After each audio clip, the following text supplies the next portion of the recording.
नमस्कार प्यारे साथियों, मैं पवन सिंह का इस वीडियो में स्वागत करता हूं जिसमें हम लोग पढ़ने वाले हैं विविध प्रश्नावली 3। ठीक है। और पिछली क्लास में हमने प्रश्नावली 3.3 पूरी तरह से समाप्त कर लिया था और उसके बाद आपकी प्रश्नावली आती है 3.4 जो कि डिलीट कर दी गई है। ठीक है।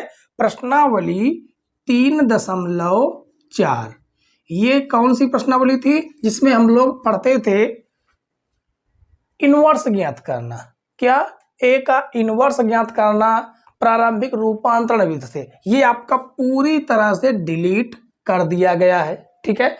तो इसको हम नहीं पढ़ेंगे। अब आगे जो भी क्लासें हम लेंगे वो सारी की सारी आपकी 2023-24 के एनसीईआरटी बेस्ड पर आपका सिलेबस होगा। ठीक है। जो क्वेश्चन जो प्रश्नावली हटा दी गई हैं उनके बारे में हम चर्चा नहीं करेंगे। ठीक है। आपको एक एक चीज बताते चलेंगे क्या क्या चीजें हटाई गई हैं। अगर आपको जानना है कि कितना चैप्टर हटाया गया, क्या क्या चैप्टर हटाया गया, तो उसके लिए हमने एक स्पेशल वीडियो बना दी है, आप उसे जाकर देख सकते हैं। ठीक है। चलिए शुरू करते हैं। तो 3.4 के बारे में चर्चा नहीं करेंगे। ठीक है। सीधे क्वेश्चन नंबर 1 से शुरुआत करेंगे। विविध प्रश्नावली। कहा गया यदि ए तथा बी सममित आव्यूह है तो सिद्ध कीजिए कि ए बी माइनस बी ए एक विषम सममित आव्यूह है। ठीक है। चलिए तो यहां पर लिखेंगे, क्या लिखेंगे? दिया है, दिया है। क्या दिया है? ए तथा बी, ए तथा बी सममित आव्यूह है। ये हमको दिया है। सममित आव्यूह का मतलब ये है कि कोई भी अगर आपको ए मैट्रिक्स दी गई है उसका अगर ट्रांसपोज निकाले तो वही निकल के आए जो पहले था, यानी जो पहले आव्यूह दी गया था। तो इसी प्रकार बी डैश का भी क्या होगा? बी होगा। ठीक है। और एक हमने फार्मूला पढ़ा था। क्या फार्मूला था? अगर ए बी का हम डैश निकालें वो निकल के आता है बी डैश ए डैश। ये हमने फार्मूला पिछली क्लास में पढ़ा था। ठीक है। अब इन्हीं सारे के सारे जो गुणधर्म हैं इन्हीं का प्रयोग करके हमको उसको सिद्ध करना है कि ए बी माइनस बी ए एक विषम सममित आव्यूह है। ठीक है। चलिए शुरू करते हैं। तो यहां पर हमें जो दिया गया है वो क्या है? ए बी माइनस बी ए। इसको हमें प्रूफ करना है कि एक क्या है? विषम सममित आव्यूह। इसको अगर हमें प्रूफ करना है तो उसके लिए इसका हमें ट्रांसपोज निकालना पड़ेगा। तो इसका ट्रांसपोज निकाल लेंगे। ठीक है। ए बी का ट्रांसपोज तो कैसे निकलेगा? देखिए ये हो जाएगा ए बी माइनस बी ए का डैश। तो हमने जो जो फार्मूले पढ़े हैं उसको हम यहां पर लिख देते हैं। ठीक है। एक हमने पढ़ा था ए बी का होल डैश, वो होता है ए डैश माइनस बी डैश। एक ये आपका फार्मूला यूज होगा। ठीक है। तो ये हो जाएगा क्या? ए बी का होल डैश माइनस बी ए का होल डैश। ठीक है। अब इसका अगर हम डैश खोलेंगे, होल डैश खोलेंगे तो ये हो जाएगा बी डैश ए डैश माइनस ए डैश बी डैश हो जाएगा। अब आप यहां पर देख सकते हैं कि ए डैश बी डैश किसके बराबर है? तो बी डैश बी के बराबर, ए डैश ए के बराबर, ए ये हो जाएगा बी। बताइए सेम आ रहा क्या? नहीं आ रहा। कब आएगा? जब हम इसमें माइनस कॉमन करेंगे तो बनेगा ए बी माइनस बी ए। अब देखिए जाके बन रहा है, माइनस का आ रहा, माइनस का आ गया। इसका मतलब ये है कि आता ए बी माइनस बी ए विषम सममित आव्यूह है, विषम सममित आव्यूह है। ठीक है। हाँ, एक बात आपको जाननी थी, इसके पहले मतलब कि अभी तक जो आपने पढ़ा था उसमें क्वेश्चन नंबर 1, 2, 3 क्वेश्चन नंबर 1, 2, 3 ये नंबर आपके डिलीटेड है। कौन कौन से? क्वेश्चन नंबर 1, 2 और 3, ये 3 नंबर आपके डिलीटेड है। ये चौथा नंबर क्वेश्चन है, लेकिन अब वो चौथा नंबर बना दिया गया 1 नंबर। ठीक है, चलिए तो क्वेश्चन नंबर 1 हमने देख लिया। इस प्रश्नावली में मात्र 11 क्वेश्चन दिए गए हैं और 11 के 11 क्वेश्चनों को हम लोग आज की क्लास में डिस्कशन करेंगे। ठीक है, शुरू करते हैं क्वेश्चन नंबर 1 के बाद क्वेश्चन नंबर 2। क्वेश्चन नंबर 2 देखिए बच्चों, क्वेश्चन नंबर 2 में कहा गया सिद्ध कीजिए कि आव्यूह ए डैश और ए बी, ये दोनों एक साथ हैं, ए डैश ए बी सममित अथवा विषम सममित है। मतलब कि ये हमें प्रूफ करना है ये सममित आव्यूह भी है और विषम सममित आव्यूह है। कब? यदि ए सममित अथवा विषम सममित हो। कहने का मतलब ये है कि यदि ए सममित है तो हमें इसे सममित प्रूफ करना है, यदि ए विषम सममित है तो हमें इसको विषम सममित प्रूफ करना है। ठीक है, एक एक करके, यानी कि इसमें 2 क्वेश्चन है, एक एक करके इसको हम सॉल्व करेंगे। तो लिखेंगे माना ए सममित आव्यूह है, ए सममित आव्यूह है। अब ए अगर सममित आव्यूह है तो आपको पता है कि अगर उसका ट्रांसपोज निकालेंगे तो हमें ए मिलेगा, ये तो आपको पता है। ठीक है, उसके बाद आपको एक फार्मूला और पता है कि अगर ए बी का हम डैश निकालेंगे तो वो बी डैश ए डैश निकलता है। एक बात आपको और नहीं पता रही होगी, अगर हम बी या ए का डबल डैश निकालें, यानी डैश का भी हम होल डैश निकालें, तो भी हमें वही आव्यूह मिलता है जो पहले था। ठीक है, आप समझिए। एक एग्जाम्पल दें क्या आपको? जैसे मान लीजिए ये बी आव्यूह था, बी आव्यूह था, आप कोई भी ले लीजिए, 4, 5, 6, 7। अगर इसका हम ट्रांसपोज निकालें तो निकल के क्या आएगा? पंक्ति स्तंभ बन जाएंगी, 4, 5, 6, 7। अब इसका हम होल डैश फिर निकालें, डैश का होल डैश, तो ये आ जाएगा क्या?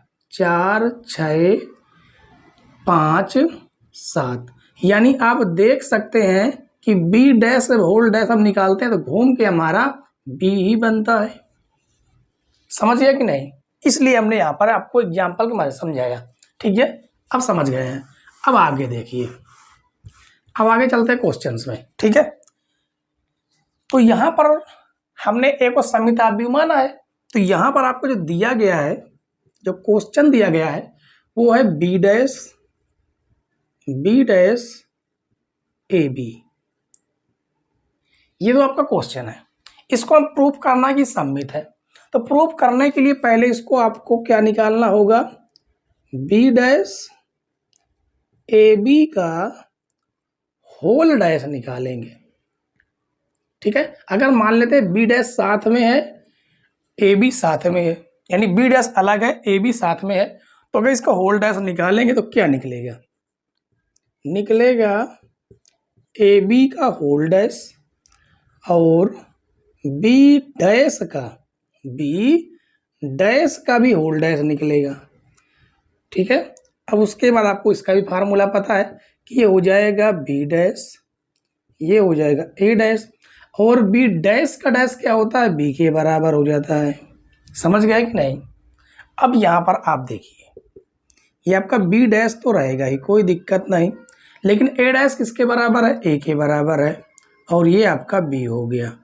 अब बताइए, जहाँ शुरुआत की थी वहीं आ गया, सेम टू सेम आपका मिल रहा है। इसका मतलब क्या है कि ये सममित आव्यूह है, कोई निशान माइनस माइनस का नहीं है। ठीक है, तो लिखेंगे अतः यह सममित आव्यूह है। ठीक है, अतः यह सममित आव्यूह है। अब उसके बाद दूसरा हमें प्रूफ करना है। अब यहां पर मान लेते हैं पुनः माना ए विषम सममित अवयव है, ए विषम सममित अवयव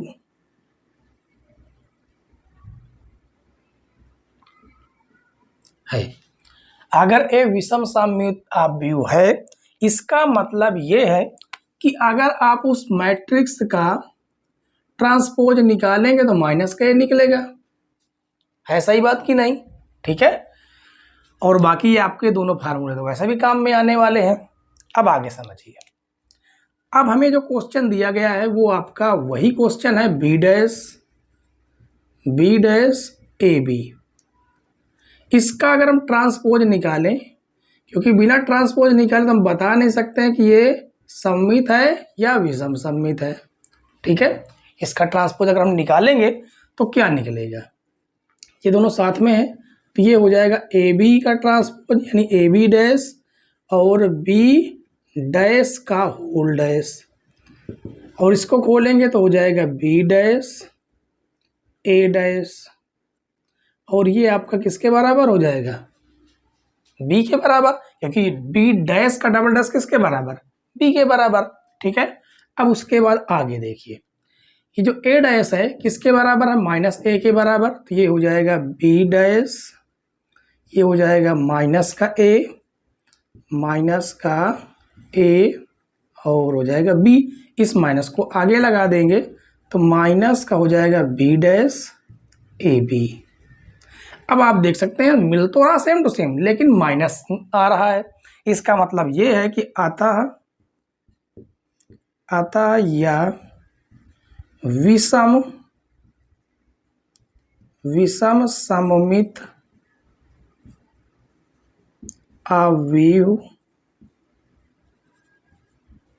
है। ठीक है, यहां से क्वेश्चन नंबर 2 में कोई समस्या हो, कोई दिक्कत हो तो आप लोग पूछ सकते हैं। हाँ, ये जो है ये डबल स्टार वाला क्वेश्चन है, इस पर आप डबल स्टार लगा दीजिए, बेहतरीन क्वेश्चन ये माने जाते हैं। ठीक है, पेपर में कई बार क्वेश्चन पूछे भी गए हैं बिल्कुल छोटे लेकिन खोटे हैं। ठीक है, पेपर में अधिकतर पूछे जाते हैं। चलिए, क्वेश्चन नंबर 2 में कहीं पर कोई समस्या हो तो आप कमेंट बॉक्स में जरूर पूछ लीजिए। ठीक है, चलिए शुरू करते हैं क्वेश्चन नंबर 2 के बाद क्वेश्चन नंबर 3। क्वेश्चन नंबर 3 देखिए, क्वेश्चन नंबर 3 में कहा गया एक्स वाई तथा जेड के मानों को ज्ञात कीजिए यदि अवयव समीकरण ए डैश ए बराबर आई को संतुष्ट करता है। ठीक है, तो हमें यहाँ पर जो दिया गया उसको हम पहले लिख लेते हैं, लिखेंगे दिया है हमें ए दिया गया है जो कि कितना है 0x 2y y माइनस का y z माइनस z। अब इसका ट्रांसपोज निकाल लेते हैं क्योंकि हमें इसका ट्रांसपोज की जरूरत पड़ेगी। आपको क्या करना है, पंक्ति को स्तंभ बना देना है। ठीक है, तो ये हो जाएगा 0 2y z x y minus z x minus y और हो जाएगा z। ठीक है, अब उसके बाद हमें इन मानों को उठाकर समीकरण 1 में रख देंगे। ठीक है, चलिए समीकरण 1 में रख देते हैं। चलिए शुरू करते हैं, यहाँ पर रखना शुरू करेंगे समीकरण में। तो यहाँ पर समीकरण पे लिख देते हैं कि यहाँ पर दिया गया है कि ए डैश ए बराबर आई। आपको पता क्या है, तत्समक अवयव है। ठीक है, जिसके विकर्ण क्या होते हैं, एक एक होते हैं। तो यहाँ पर लिखेंगे ए डैश की वैल्यू, ए डैश हमें क्या दिया गया है उसे लिखेंगे 0 2y z x y minus का z x minus y z, और उसके बाद ए का 0 x 2y y minus y z minus z Z बराबर, आप तत्समक आद भी हुआ तो इसका होता है 0 0 0 1 सॉरी 0 1 0 0 0 1। ठीक है, इसमें इकाई ये विकर्ण होता है ना, ये होता है क्या, सभी एक होते हैं। ठीक है, बाकी अन्य जीरो हो जाते हैं। अब इनका आपस में हम मल्टीप्लाई करेंगे। मल्टीप्लाई करना अच्छे से आप लोग सीख चुके होंगे कि इस पंक्ति का इस स्तंभ में, फिर इस पंक्ति का तीनों स्तंभों में करते हैं बारी बारी से। तीनों पंक्तियों का तीनों स्तंभों में बारी बारी से करेंगे। ठीक है, तो 0 का 0 के साथ मल्टीप्लाई 0 प्लस x का x के साथ x स्क्वायर, x का x के साथ x स्क्वायर, आगे 0 हो जाएगा, x का y के साथ हो जाएगा x y, और उसके बाद माइनस, क्योंकि ये प्लस और माइनस माइनस हो जाएगा, ये हो जाएगा x y। अब आगे वाले में गुणा करेंगे तो ये हो जाएगा 0, x का गुणा z के साथ करेंगे माइनस का x z plus x z। ठीक है, उसके बाद आगे बढ़ते हैं। अब इस पंक्ति का तीनों स्तंभों में करना बारी बारी से, तो ये हो जाएगा 0 प्लस एक्स वाई का हो जाएगा x y minus x y का हो जाएगा माइनस का एक्स वाई। ठीक है, ये आपका वाई है। आगे देखते हैं। अब इस पंक्ति का दूसरे स्तंभ में करेंगे तो ये हो जाएगा 4y स्क्वायर, ये हो जाएगा y स्क्वायर प्लस का माइनस माइनस प्लस हो जाएगा y स्क्वायर। ठीक है, आगे वाले में गुणा करेंगे तो हो जाएगा 2yz, ये आपका क्या हो जाएगा माइनस का yz, इसका गुणा करेंगे ये हो जाएगा माइनस का yz। ठीक है, उसके बाद तीसरी पंक्ति का तीनों स्तंभों में करना है गुणा, ये हो जाएगा 0 माइनस जेड का x के साथ माइनस का zx, और ये हो जाएगा प्लस का zx। आगे गुणा करेंगे तो हो जाएगा 2yz माइनस का yz, ये भी हो जाएगा माइनस का yz। ठीक है, अब इसका आगे वाले में गुणा करेंगे, ये हो जाएगा Z square minus minus plus हो जाएगा प्लस का जेड स्क्वायर, ये हो जाएगा प्लस का जेड स्क्वायर, बराबर में आपका रहेगा 1 0 0 0 1 0 0 0 1। ठीक है, ये आपका प्लस माइनस कट जाएगा, प्लस माइनस कट जाएगा, ये भी आपका प्लस माइनस कटेगा। उसके बाद यहाँ पर आप देखिए इन दोनों को जोड़ेंगे तो माइनस का 2yz हो जाएगा और ये प्लस का 2yz, ये आपके कट जाएंगे। इसी प्रकार ये आपके 2yz ये कट जाएंगे और ये xz आपके कट जाएंगे। तो बचे क्या आपके पास बचे हुए हैं 2x स्क्वायर, ये 0, ये भी 0, ये 0 हो जाएगा, ये 4 और 1 1 2 यानी 4 2 6, y स्क्वायर 0, ये भी 0, ये भी 0, ये आपका बच जाता है 3z स्क्वायर, बराबर क्या दिया गया है 1 0 0 0 1 0 0 0 1। दोनों 3/3 वाले आप भी हैं, यानी कि इसके अवयव भी समान होंगे, यानी ये वाला इसके बराबर होगा, ये इसके बराबर होगा और ये वाला इसके बराबर हो जाएगा। अब आगे देखिए 2x स्क्वायर किसके बराबर 1 के बराबर, 2x स्क्वायर 1 के बराबर, तो x स्क्वायर बराबर 1/2, स्क्वायर हटाएंगे अंडर रूट लगेगा तो 1/2, तो x बराबर प्लस और माइनस के साथ 1/√2 हो जाएगा।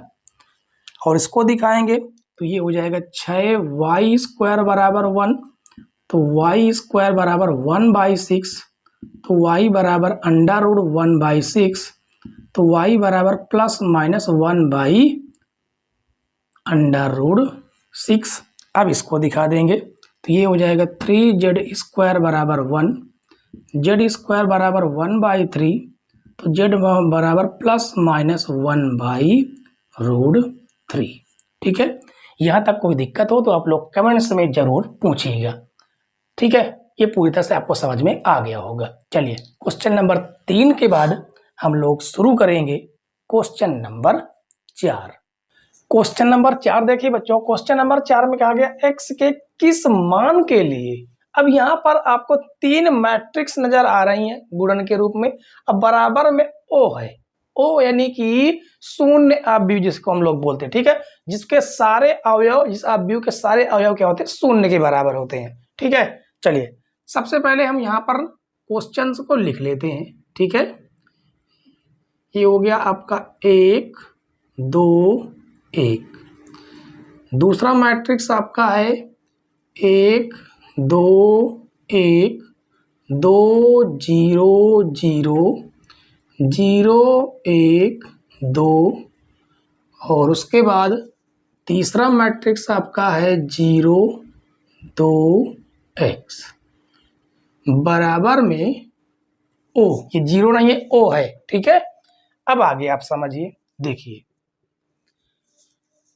आप चाहें तो इन दोनों का मैट्रिक्सों का आपस में गुणन कर लीजिए, या तो आप इन दोनों का गुणन कर लीजिए, किसी को भी आप गुणा कर सकते हैं। ठीक है, तो हम शुरुआत करते हैं इन दोनों मैट्रिक्स से। ठीक है, चलिए गुणा करते हैं।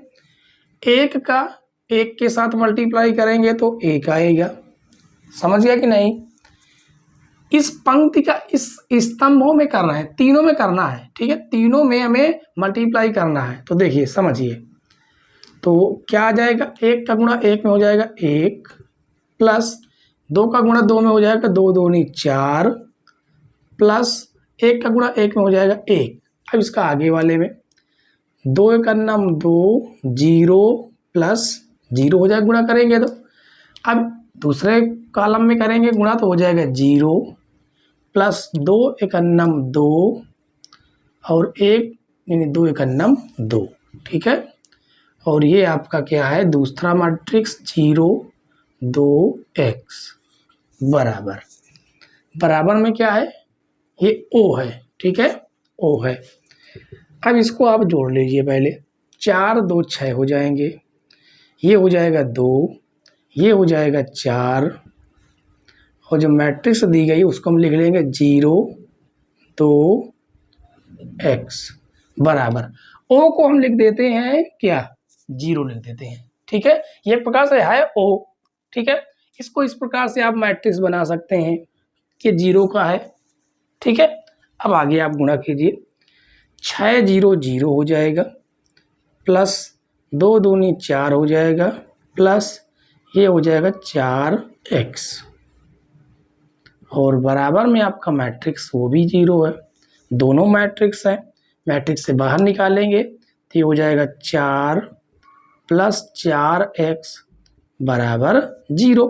धन से आप करण में जाएगा ये 4, तो 4x बराबर माइनस का 4, 4 से 4 आपका कट जाएगा, तो x बराबर आ जाएगा माइनस का 1। ये हो गया आपका आंसर। बताइए, कोई समस्या हुई हो क्वेश्चन नंबर 4 में, कहीं पर कोई डाउट हो तो आप पूछ सकते हैं। ठीक है, बेहतरीन तरीके से हमने इस क्वेश्चन को सॉल्व किया है। कहीं पर भी कोई दिक्कत हो तो आप हमें, दूसरे क्वेश्चन में कोई समस्या होती हो तो आपको अबाउट सेक्शन में हमारा व्हाट्सएप नंबर पिन कर दिया गया है। ठीक है, व्हाट्सएप नंबर भी पिन है, व्हाट्सएप लिंक भी पिन है आपके पास, आप वहां से जाकर हमें सीधे व्हाट्सएप के थ्रू बात कर सकते हैं। ठीक है, तो चलिए क्वेश्चन नंबर 4 के बाद हम लोग सॉल्व करेंगे क्वेश्चन नंबर 5। क्वेश्चन नंबर 5 देखिए बच्चों, क्वेश्चन नंबर 5 में कहा गया यदि ए, ये आपको मैट्रिक्स दे दिया है। ठीक है, कहा हो तो सिद्ध कीजिए कि a² minus 5a plus 7i बराबर 0। 0 नहीं है, एक प्रकार से O है, O यानी कि शून्य अवयव। ठीक है, चलिए शुरू करते हैं। सबसे पहले हम क्या करेंगे, पहले क्वेश्चन को लिख लेंगे। हमें दिया गया है a² माइनस का 5a और प्लस का 7i। ये हमारा कौन सा पार्ट है, ये हमारा है LHS पार्ट। ठीक है, तो आपको करना क्या है, a² पहले निकालना होगा। a² मतलब a मल्टीप्लाई a, माइनस का 5a, यानी a को हम यहाँ पर लिख देंगे। क्या दिया गया है, 3 माइनस का 1 1 2 और प्लस 7 आई तत्समक अब भी हुआ 1 0 0 1, ये हो जाएगा। अब ए की वैल्यू यहाँ पर आप अगर रखेंगे तो हो जाएगा 3 माइनस का 1 1 2 और दूसरा मैट्रिक्स हो जाएगा 3 माइनस का 1 1 2 माइनस 5 के अंदर गुणा करेंगे तो हो जाएगा 5 3 15 5 माइनस का 5 और 5 दूनी 10 प्लस 7 के अंदर गुणा करेंगे तो 7 0 0 7 हो जाएगा। ठीक है, अब इसका आपस में करेंगे गुणा। पंक्ति का स्तंभ में 3 त्रिक 9, 1 एकन्नम माइनस का 1, 3 एकन्नम 3, 2 एकन्नम प्लस का 2। अब इस पंक्ति का दोनों स्तंभों में 3 एकन्नम 3, 2 एकन्नम माइनस का 2, माइनस का 1 प्लस का 2 दूनी 4 माइनस। अब देखिए ये हो जाएगा आपका 15 5 माइनस का 5 10 प्लस का 7 0 0 7। ठीक है, अब इसको सॉल्व करेंगे तो बचेगा 8, ये हो जाएगा 5 माइनस का 5, ये हो जाएगा 3 माइनस 15 5 5 10 प्लस का बचेगा 7 0 0 7। ठीक है, अब इसको आपस में हम लोग क्या कर देंगे, सॉल्व कर देंगे। कैसे, 8 तो है आपका है ही, ये माइनस का हो जाता है, ये हो जाएगा माइनस का 15, ये प्लस का हो जाएगा 7, यानी ये अवयव ये अवयव और ये अवयव। ठीक है, तीनों को हम एक साथ सॉल्व कर रहे हैं।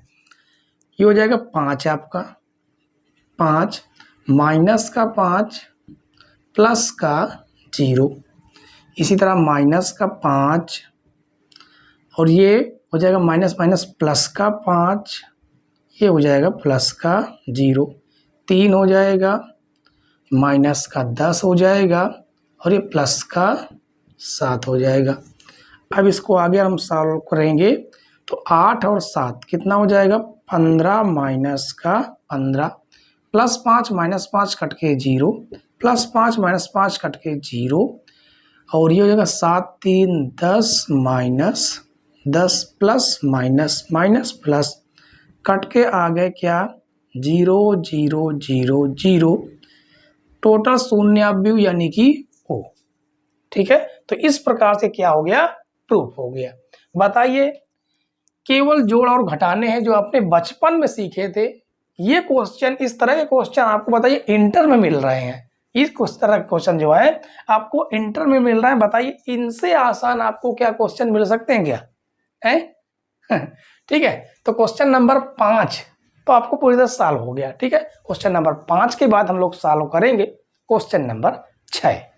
क्वेश्चन नंबर 6 देखिए बच्चों, क्वेश्चन नंबर 6 में कहा गया यदि आपका एक मैट्रिक्स ये हो गया, ठीक है, और एक मैट्रिक्स ये हो गया, एक मैट्रिक्स ये हो गया, 3 मैट्रिक्सों का गुणन आपस में कहा गया है O है, तो x का मान ज्ञात कीजिए।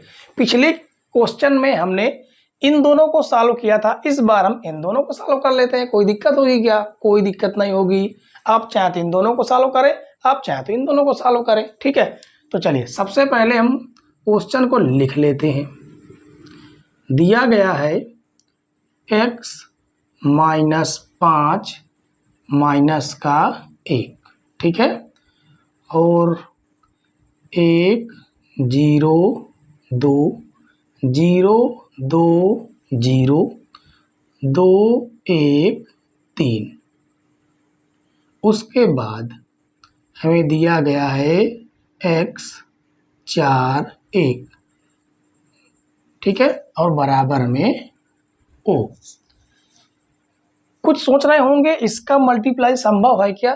तो आप चेक भी कर सकते हैं। ये 3/3 वाला है, 3/3 वाला है, ठीक है, आप व्यू। और ये कौन सा है? इसमें 3 पंक्ति तो है, कॉलम 1 है, यानी ये है 3/1 वाला। ये दोनों आपस में आपके बराबर होने चाहिए, तो गुणन संभव है। ठीक है।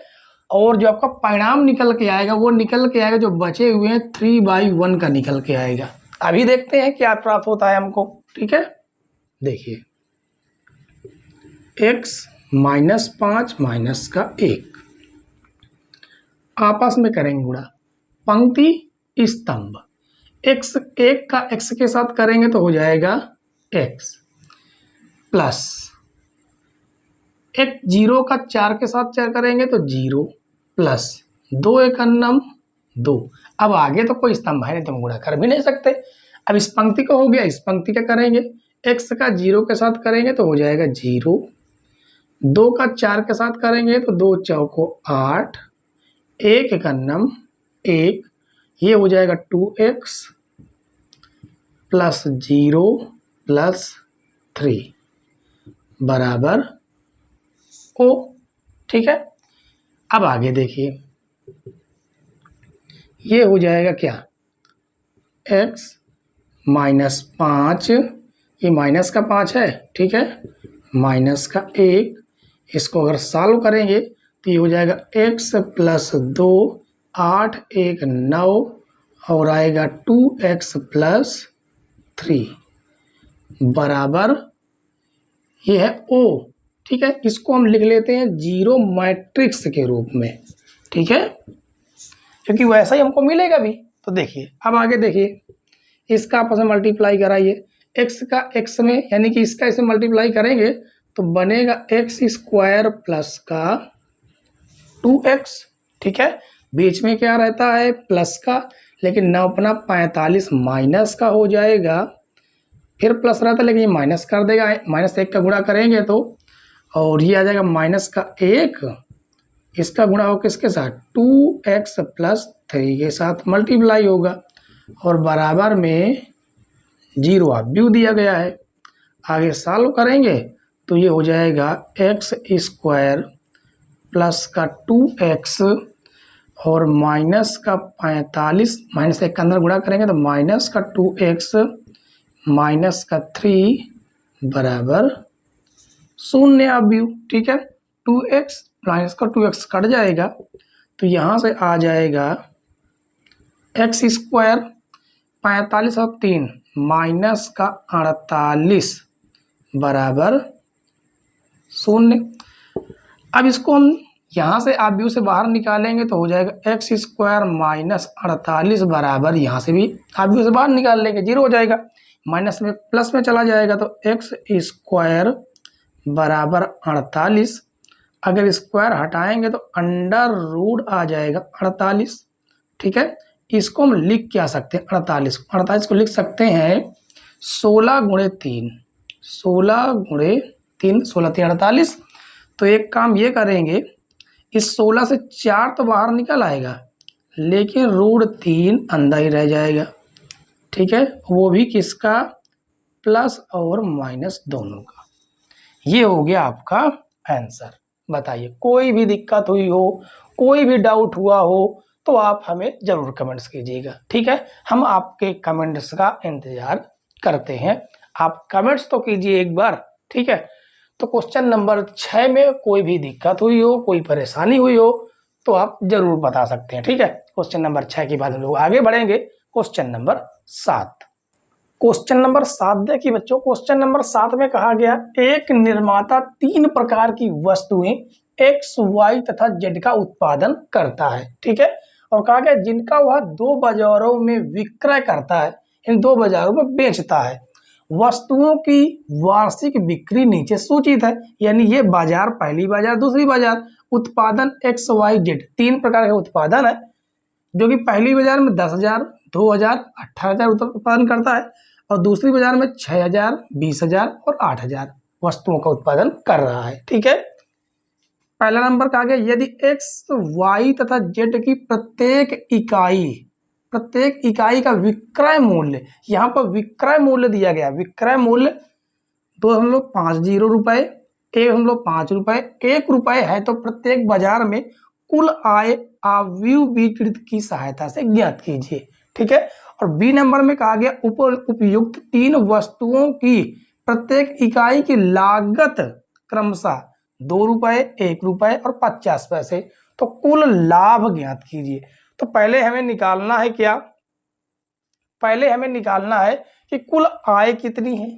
ठीक है, कुल आय कितनी है, उसके बाद दूसरे बाजार से हम लागत निकाल लेंगे और लागत, आय से लागत को हटा देंगे तो लाभ निकल आएगा। ठीक है, तो सबसे पहले हमें क्या करना है, सबसे पहले इसे हमें अपव्यय ए के रूप में लिख लेंगे। ठीक है, तो यहां पर लिखेंगे माना ए जो अपव्यय है वो कितना है, वो है 10,000, 2,000 और 18,000। ये तो अपव्यय एक ही बात हो गई। ठीक है, ये नीचे और भी है 6,000, 20,000, 8,000। ये हो गया अपव्यय ए। ठीक है, अब अपव्यय बी कैसे बनेंगे, जब हम पहला नंबर क्वेश्चन को सॉल्व करेंगे। तो अपव्यय बी देखिए, जो पहला अपव्यय बनेगा उसको यूं लिखेंगे पंक्ति के रूप में। ठीक है, और जो बी अपव्यय बनाएंगे उसको मान लेंगे अपव्यय बी और उसको हम कॉलम के स्तंभ के रूप में लिखते हैं। ठीक है, जैसे यहां पर दिया गया 2.5, 2.50। ठीक है, और 1.5, 1.50 और दूसरा है 1.00। अब यहां से हमारा कुल आय निकलेगा, तो लिखेंगे कुल आय, कुल आय, कुल आय कैसे निकालेंगे, आपस में दोनों अपव्ययों का गुणा करके ए बी। तो आपका ये हो जाएगा अपव्यय ए 10,000, ठीक है, 6,000, उसके बाद 2,000, उसके बाद 20,000, 18,000 और 8,000। ये तो हो गया अपव्यय ए। अब बी को लिखेंगे 2.50, 1.50, 1.00। ठीक है, तो निकाल लेते हैं ए बी। आपस में करेंगे जब मल्टीप्लाई तो कितना आ जाएगा, देखिए इस पूरी पंक्ति का इस कॉलम में कर देंगे यानी स्तंभ में कर देंगे।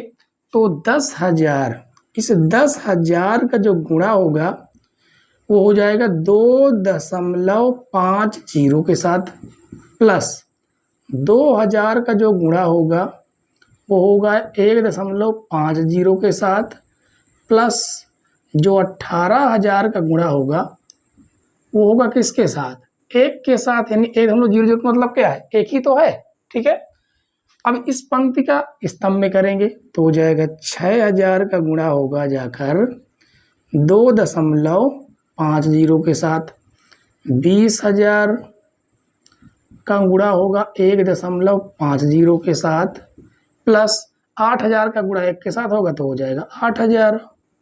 ठीक है, तो आ जाएगा ए बी बराबर, अब इनको हम आपस में सॉल्व करेंगे। तो देखिए इसका अगर हम इसमें गुणा कर देते हैं तो इस दशमलव को अगर हटाना है तो नीचे 2 जीरो लगा देंगे, दशमलव आपका हट जाएगा, 2 जीरो से जीरो कट जाएगा तो आ जाएगा कितना 250 और ये 2 जीरो, प्लस इसका दशमलव हटाना है तो नीचे डबल जीरो लगाएंगे, जीरो से जीरो हट जाएंगे और हो जाएगा एक, कितना बचेगा ये आपका हट जाएगा तो 15 दूनी हो जाएगा 30, 15 दूनी 30, ये वाला 1 जीरो और 1 जीरो ये हो जाएगा।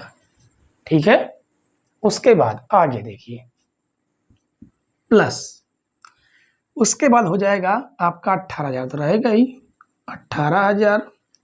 इसी प्रकार यहाँ से अगर इसका दशमलव हटाना है तो ये हटेगा और 2 जीरो आपके कट जाएंगे। तो 25 और 6 का पहले गुणा कर दीजिए, तो 6 पंचे 30 के जीरो हासिल 3, 6 दूनी 12, 3 15, 2 जीरो बच जाते हैं। ठीक है। उसके बाद प्लस इसका दशमलव हटाएंगे, 2 जीरो हटेंगे, 2 जीरो कट जाएंगे, तो 15 दूनी हो जाएगा 30, 3 जीरो हैं। इसी प्रकार प्लस ये हो जाएगा आपका 8000। तो यहाँ से निकला ए बी बराबर क्या निकल के आया, आपस में जोड़ दीजिए।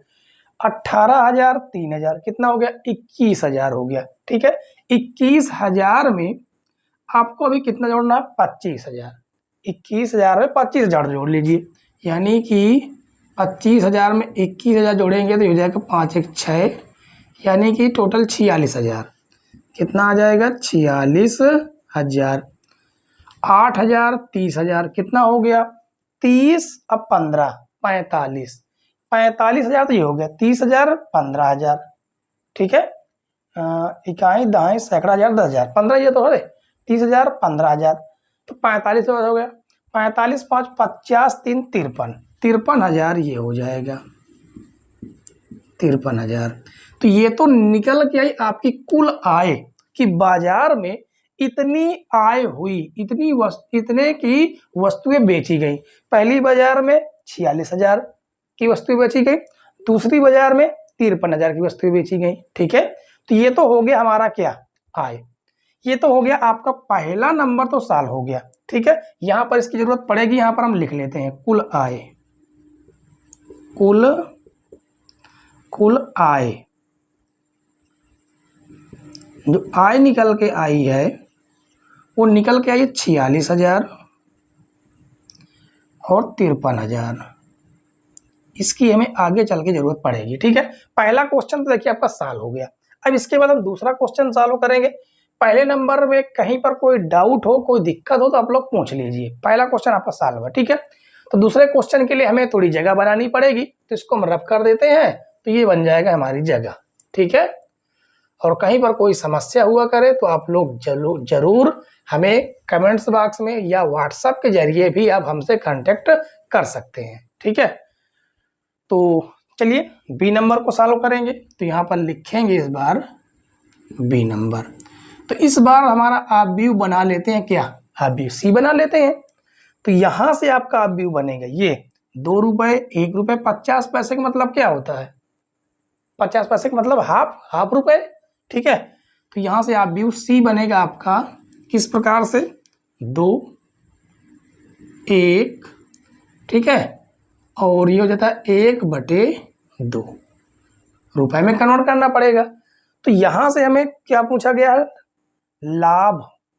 तो पहले तो हमें लागत निकलेगी, लागत निकालने के बाद लाभ निकालेंगे ना, तो लिखेंगे कुल लागत। कुल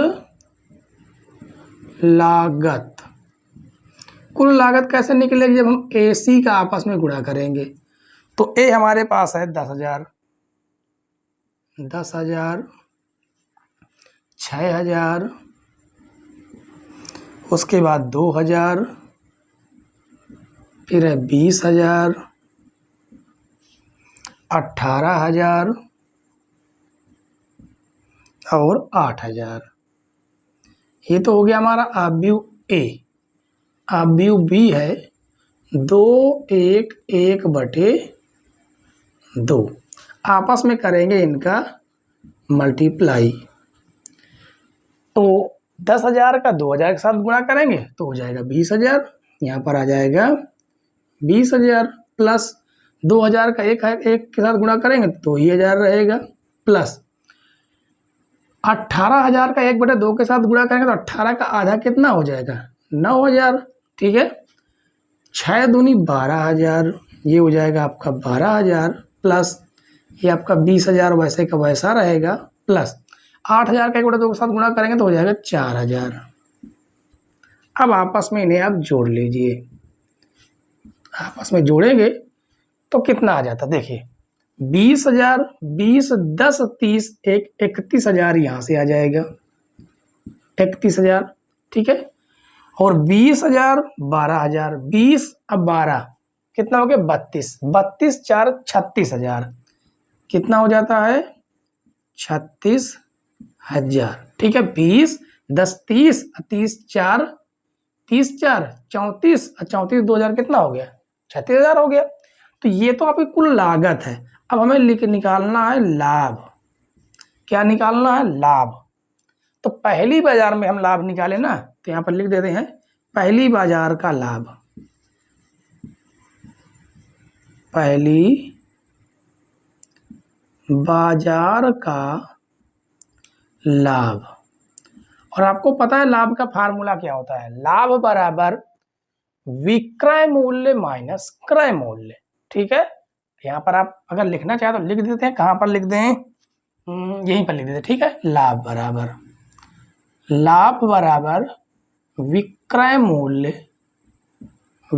मूल्य माइनस लागत या क्रय मूल्य, ये होता है लाभ का फार्मूला। ठीक है, तो विक्रय मूल्य कितनी थी, देखिए 46,000 थी। 46,000 का वस्तु बेची गई थी, जिसमें से उसका स्वयं का पैसा लागत उसकी 31,000 थी। कितनी थी, 31,000। तो लाभ कितना हुआ, 3 जीरो तो आपके ये आ ही जाएंगे। 6 से 1 घटेगा तो 5 आ जाएगा, 4 में से 3 घटेगा तो 1 आएगा, यानी 15,000 रुपए का पहली बाजार में लाभ हुआ। ठीक है, अब दूसरी बाजार में लाभ, तो लिख देते हैं दूसरी बाजार में लाभ बराबर विक्रय मूल्य कितना था, 53,000 का। 53,000 की वस्तु बेची गई, जिसमें 36,000 रुपये उसके स्वयं लगे हुए थे। तो हो जाएगा 0 0 0, 13 में से 6 जो है घटा देना है, 7 6 कितना होता है, 13, तो यहाँ पर 7 आ जाएगा। और 5 बचेगा, 4 में से 3 जाएगा 1, यानी 17,000 रुपये का लाभ हुआ दूसरी बाजार में। ठीक है, अब बताइए कहीं पर भी कोई दिक्कत हुई हो, कोई डाउट हुआ हो, तो आप हमसे जरूर पूछिएगा। ठीक है, उम्मीद है बच्चों कि क्वेश्चन आपको पूरी तरह से समझ में आ रहे होंगे। ठीक है, और क्वेश्चन नंबर 7 तक तो हमने सॉल्व कर लिया। ठीक है, इसके बाद हम लोग सॉल्व करेंगे क्वेश्चन नंबर 8। क्वेश्चन नंबर 8 देखिए, क्वेश्चन नंबर 8 बच्चों जबरदस्त क्वेश्चन है। इसमें कहा गया आव्यूह x ज्ञात कीजिए यदि x, ये मैट्रिक्स दी गई बराबर ये मैट्रिक्स दी गई है। ठीक है, कहने का मतलब है कि यहाँ आव्यूह x ज्ञात करना है, यानी पूरा का पूरा आव्यूह ही हमें ज्ञात करना है। ठीक है, तो यहाँ पर हमें आव्यूह कुछ ना कुछ मानना होगा, तो लिखेंगे माना x बराबर, आव्यूह मान लेते हैं कि ये a है, B C D, इस प्रकार के एक आव्यूह मान लेते हैं। ठीक है, और इसके साथ में जमा देते हैं आराम से। तो देखिए यहाँ पर रखेंगे x की जगह पर क्या रखेंगे, जो हमने माना है। ठीक है, और हमें A B C D का मान निकालना होगा, तो लिखेंगे A B C D, और उसके बाद आव्यूह दिया गया है 1 2 3 4 5 6, बराबर में हमें दिया गया है, बराबर में क्या दिया गया है, -7 -8 -9 2 4 6। ठीक है, अब पहले तो इनका मल्टीप्लाई कर देते हैं, उसके बाद आगे देखेंगे क्या करना है। तो पहले हम गुणा तो करके देखें पंक्ति का स्तंभ में, यानी a का गुणा 1 के साथ 1 हो जाएगा, ये हो जाएगा 4b। इसी तरह इसमें भी गुणा करेंगे तो ये हो जाएगा 2a + 5b। आगे गुणा करेंगे तो 3a + 6b। ठीक है, अब इस पंक्ति का तीनों स्तंभों में गुणा करना होगा, यानी हो जाएगा c + 4d। इसमें गुणा करेंगे तो 2c + 5d, और इसका इसमें गुणा करेंगे तो ये हो जाएगा 3c + 6d। ठीक है, और बराबर में हमें दिया गया है -7 -8 -9 2 4 6। अब आप देख सकते हैं कि ये इसकी कोटि और इसकी कोटि दोनों की कोटियां बराबर हैं। पंक्ति कितनी है? 2 है। कॉलम कितने हैं? 3 है। इसे पंक्ति कितनी है? 2 है। कॉलम कितने हैं? 3 है।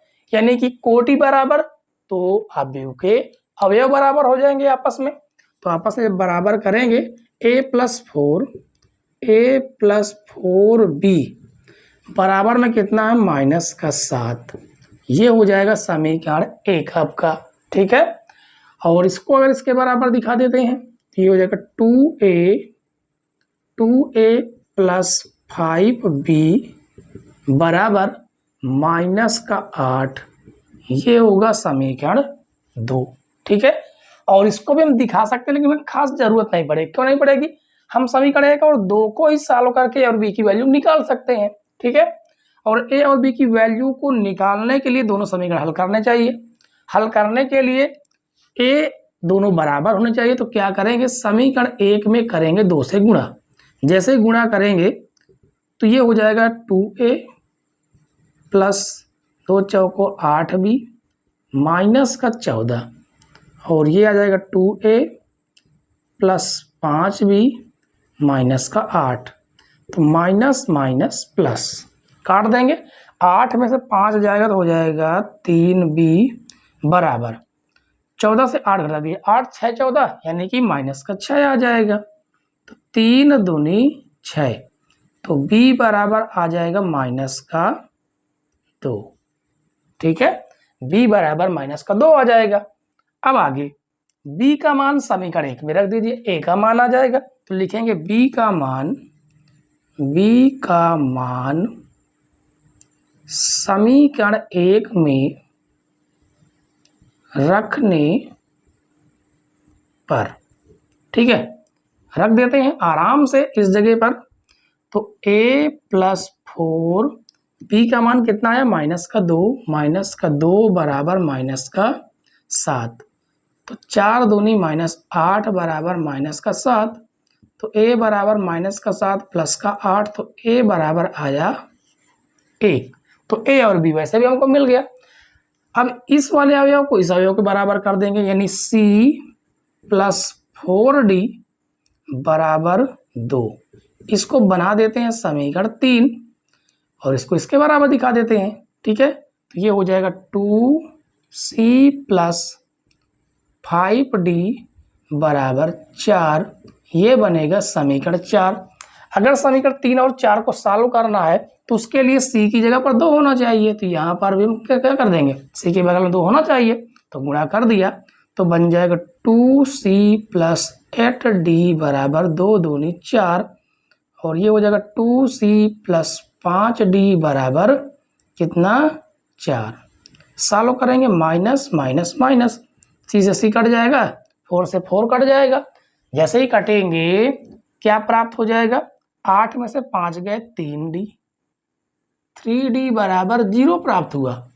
तो यहाँ से हमें d का वैल्यू क्या पता चल गया? d का वैल्यू पता चल गया 0, क्योंकि 3 गुणे से भाग में चला गया। अब d का मान आप समीकरण 3 में रखिए, 4 में रखिए, किसी में रख दीजिए। ठीक है, c का मान निकल आएगा। तो लिखेंगे d का मान समीकरण 3 में रखने पर, कहाँ पर रखेंगे? इस जगह पर। तो c + 4d की वैल्यू 0 बराबर में 2 है। तो c + 0 बराबर 2। तो यहाँ से c का मान कितना निकल के आ गया? 2। तो हमने जो अवयव x माना था वो था a b c d, यही था ना।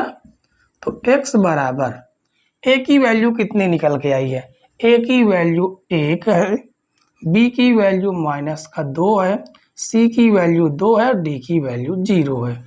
ये हो गया आपका अवयव जो हमें ज्ञात करना था। ठीक है, बेहतरीन क्वेश्चन था बच्चों। इस पर एक स्टार लगाने की जरूरत है क्योंकि बेहतरीन सा क्वेश्चन है। बच्चे भूल जाते हैं कि हमें x एक अवयव निकालना है, वो x की वैल्यू निकालने लगते हैं, है ना। तो इस तरह से थोड़ा सा क्वेश्चन अच्छा को लेवल का था। और क्वेश्चन नंबर 8 के बाद हम लोग देखेंगे क्वेश्चन नंबर 9। क्वेश्चन नंबर 9 देखिए बच्चों। क्वेश्चन नंबर 9 में कहा गया यदि ए मैट्रिक्स हमको दे दी गई है, इस प्रकार है कि ए स्क्वायर बराबर आई। तो अब यहां से आपको चार विकल्पों में से कोई ना कोई एक विकल्प सही होगा।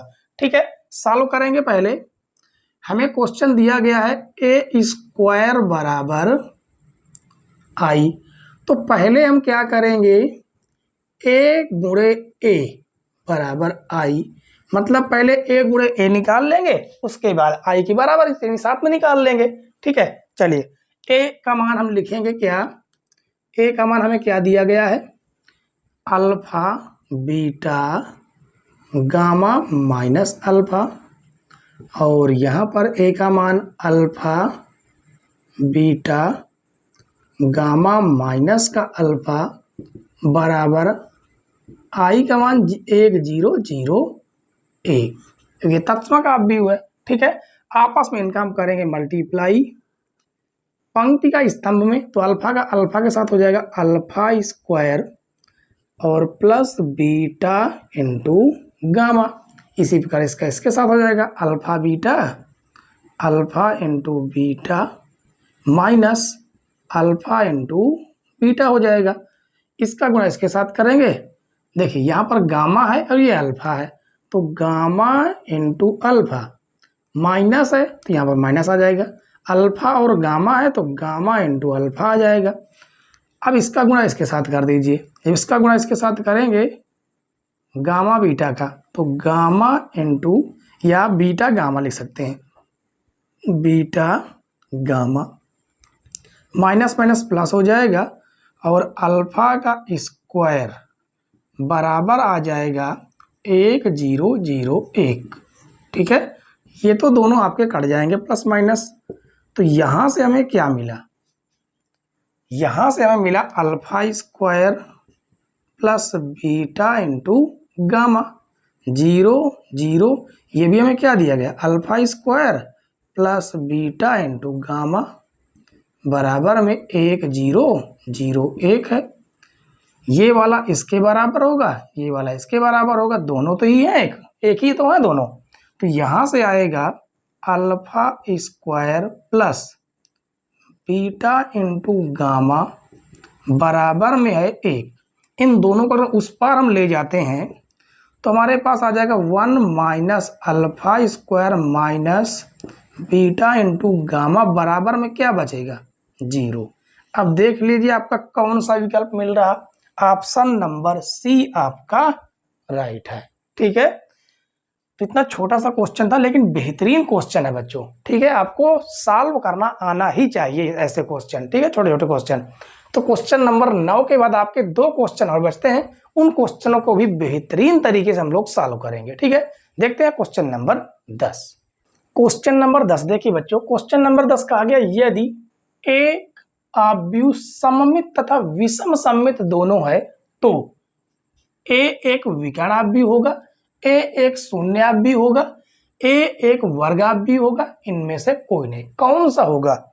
उसने कहा है कि एक आव्यूह है जो सममित विषम सममित दोनों है, तो यहां पर मान लेते हैं माना आव्यूह, माना ए एक आव्यूह है। ठीक है, एक आव्यूह है। चलिए, उसने साफ साफ कहा है कि सममित भी है, मतलब कि उसका अगर डैश निकालें तो वो ए निकले, या उसका हम डैश निकालें तो माइनस ए भी है। समझ गया कि नहीं। अगर सममित है तो ये होगा, सममित है यदि सममित है, समझ गए। और यदि विषम सममित है, विषम सममित है तो आपका ये हो जाएगा, यानी कि उसका ट्रांसपोज निकालेंगे तो भी आपका आप भी वही निकला चाहिए, ए आना चाहिए। और अगर विषम सममित आप भी, उसका ट्रांसपोज माइनस का ए निकलेगा। अब आप यहां से देखिए, इसको आप चाहें तो समीकरण 1 बना ले, इसको आप समीकरण 2 बना ले। ठीक है, अब आपस में दोनों को जोड़ दीजिए, आपस में दोनों को जोड़े, या तो फिर ए डैश की वैल्यू उठा के यहाँ पर रख दीजिए। जैसे ही यहाँ पर रखेंगे, यहाँ पर आप लिख सकते हैं कि समीकरण एक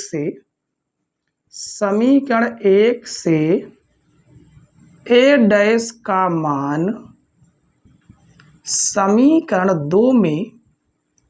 दो में रखने पर, जैसे ही समीकरण 2 में रखेंगे हमें क्या मिलेगा, यहां पर रखेंगे इसका तो ये हो जाएगा a बराबर में माइनस का a, ये माइनस से प्लस में चला आएगा तो आएगा a प्लस a बराबर बचेगा 0, तो हो जाएगा 2a बराबर 0, गुणे से भाग में भेजेंगे तो a बराबर मिल गया 0, यानी a कैसा ऑब्जेक्टिव है 0, यानी शून्य ऑब्जेक्टिव है। ऑप्शन नंबर बी आपका राइट होगा। ठीक है, और ना समझ में आया हो तो आप बता सकते हैं। ठीक है, वैसे तो आपको पूरी तरह से समझ में आ गया होगा। ठीक है, तो क्वेश्चन नंबर 10 के बाद लास्ट क्वेश्चन देखते हैं, क्वेश्चन नंबर 11। क्वेश्चन नंबर 11 देखिए बच्चों, क्वेश्चन नंबर 11 में कहा यदि a एक वर्ग ऑब्जेक्टिव इस प्रकार है कि a स्क्वायर बराबर a, तो 1 प्लस a का होल क्यूब माइनस 7a बराबर है। किसके बराबर? a के बराबर कि i माइनस a के बराबर कि i के बराबर कि 3a के बराबर।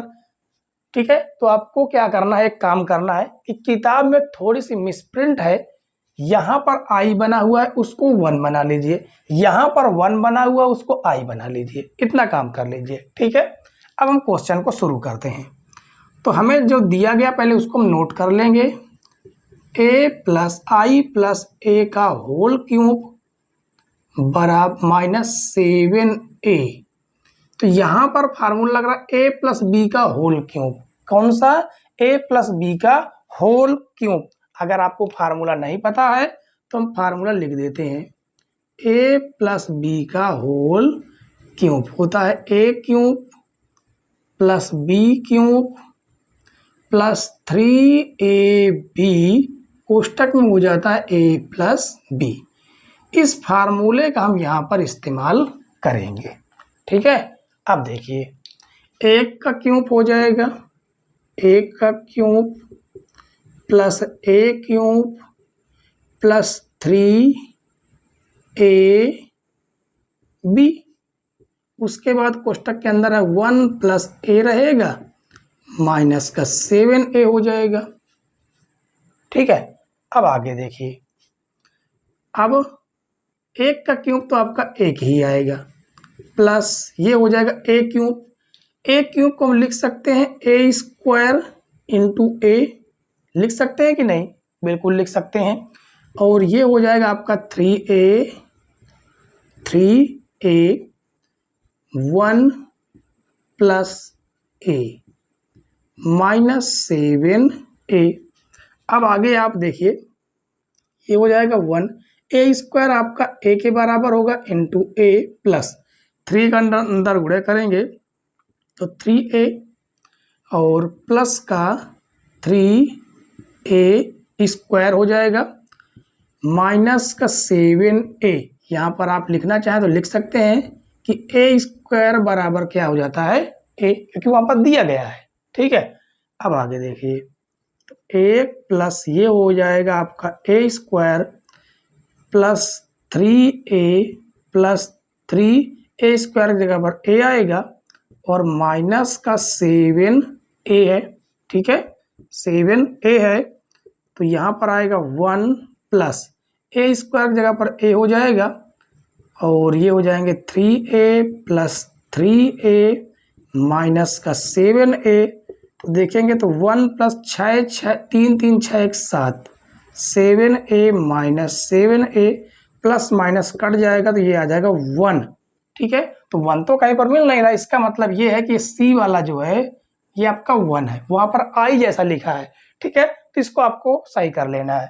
तो ऑप्शन नंबर आपका कौन सा मिल रहा है? C number.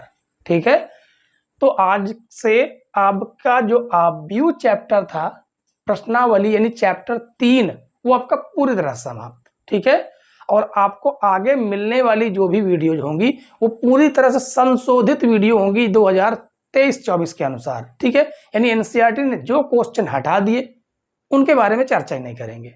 ठीक है, और जो क्वेश्चन अभी भी आपके हैं वो पूरी तरह से आपको मिलते रहेंगे। ठीक है बच्चों, तो हमारे साथ अंत तक बने रहने के लिए आपका बहुत बहुत धन्यवाद। आप अपनी राय कमेंट्स बॉक्स में जरूर पिन करें कि आज की क्लास आपको कैसी लगी।